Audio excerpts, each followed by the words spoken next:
এইভাবে যদি বলো যে আমাকে এটি ঘোষণা দিবেন বন্ধ রাখবেন, এই কথা তো আমি একমত হতে পারবো না। শোনো, আমরা এইভাবে কথা বলতে পারবো না। নো নো, আমি বলতে পারি, অবশ্যই পারি, বিকজ এটা আবাসিক বিশ্ববিদ্যালয় না। যদি চালু রাখেন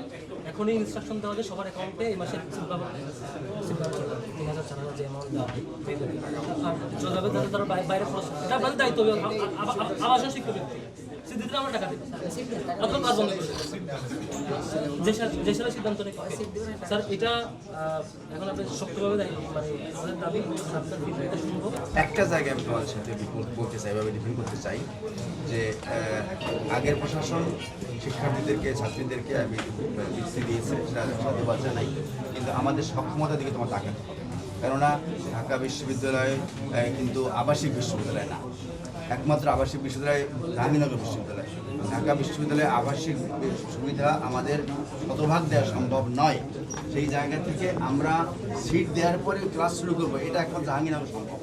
আমার বিশ্ববিদ্যালয়ে সম্ভব না। একাডেমিক কার্যক্রম আমি দায়িত্ব তোমাদের করছি, আমি সহানুভূতিশীল, কিন্তু তুমি এভাবে যদি বলো যে আমাকে এটি ঘোষণা দিবেন বন্ধ রাখবেন, এই কথা তো আমি একমত হতে পারবো না। আবাসিক বিশ্ববিদ্যালয় নাই বলে তো স্যার আবাসন বৃত্তির কথা, হ্যাঁ আবাসন বৃত্তির ব্যাপারটা এটাও চালু হতে গেলে আমার সময় লাগবে, চালু আছে, টাকা আমার কাছে নাই, আমার ব্যবস্থা আজকে করে কালকে না আমি খবর নিয়েছি, আমি বাজেট নাই আমার কাছে, বাজেট নাই, এটা ব্যবস্থা করাটা স্যার আপনাদের এটাই তো তাহলে তো আবাসিক বিশ্ববিদ্যালয় বলে হয়ে যায়। আবাসন বাবা আমি বলছি যে যদি তুমি বলো যে না আমি আপনি ক্লাস শুরু করার আগে আমাকে সিট দেবেন, টাকা দেবেন, অবশ্যই তাহলে তো আগে টাকা দিতে পারেন, তাহলে আপনাকে তাহলে ওকে পড়তে দিবেন না স্যার। তাহলে তো আপনি আমি কি বলি ফাইন, কিন্তু কিছু অনেক ছেলে মেয়ে আছে যারা আবাসনের ইস্যু নাই, এটা আবাসিক কেন না, এটা 100% আবাসিক স্যার মার্ক করে স্যার এটা মার্ক করে আপনি যে এই পাঁচজনের ভালো ক্যাপাসিটি ঢাকায় বাসা আছে, বাকি ওরা নিশ্চিত করে আমি তো আগে বললাম স্যার এটা ভ্যালিড না যে আপনি আপনার শিক্ষার্থীদেরকে রংপুর থেকে এখানে নিয়ে আসবেন সার্কুলার দিয়ে, আর এখানে তুমি কই থাকবে আমি জানি না, কই থাকবে আমি জানি না, যে কয়জনকে সিট দিবেন স্যার, যে কয়জনকে সিট দিতে পারবে সেটা আগে সমাধান করে তো আপনি ক্লাস তাহলে এটাকে আগে গভর্নমেন্টের কাছে বলো, তাদেরকে একটা আবাসিক বিশ্ববিদ্যালয় ঘোষণা স্যার এটা স্যার বিশ্ববিদ্যালয় অভিভাবক আপনি স্যার গভর্নমেন্ট না স্যার, আমরা আপনার কাছে দাবি জানাবো স্যার, দাবি জানিয়েছি আমি গভর্নমেন্ট স্যার এই ব্যবস্থা আপনার স্যার এখানে আপনাদের সাথে বলতে আমাদের বক্তব্য হচ্ছে প্রথম বর্ষে আমরা এইভাবে কথা বলতে পারবো না। নো নো, আমি বলতে পারি, অবশ্যই পারি, বিকজ এটা আবাসিক বিশ্ববিদ্যালয় না।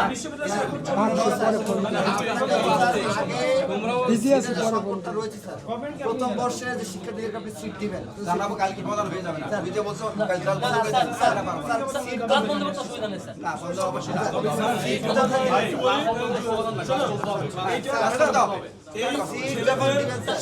শুনেছি তোমাদের দাবি করে আমি কথা বলবো, আমরা বলছি স্যার যে কয়টা সিট প্রথম বর্ষের শিক্ষার্থীরা পাবে, সিট তো নাই একেবারে জানাই তা তো না, সেটা তো আমাদের আলো বলা জি এটা সমাধান করে তারপর সিম্পল জিনিসটা স্যার একটা সিম্পল ব্যাপার, সিম্পল ব্যাপার স্যার তুমি তো বলছো এখন বন্ধ করে দেন, এরকম কাজ করে তাহলে না স্যার সিম্পল ব্যাপার স্যার, আপনি এদের ঢাকায় থাকার ব্যাপারটা নিশ্চিত না করে সার্কুলার লেটে দিয়ে সেক্ষেত্রে কেমন আপনি কাজ ঢাকা নিশ্চিত করে দিবে তখনই যখন এটা আবাসিক বিশ্ববিদ্যালয় ঘোষণা করা হবে, আমি কথা বলবো স্যার আগের সেশনে মেয়েদেরটা ব্যবস্থা হয়েছে, এই সেশনে কথা ছিল সেটা আগে ঘোষণা করছে, আমার কাছে সেই আপনি এটা লিখেছেন স্যার, আপনি এটা দিতে পারবেন।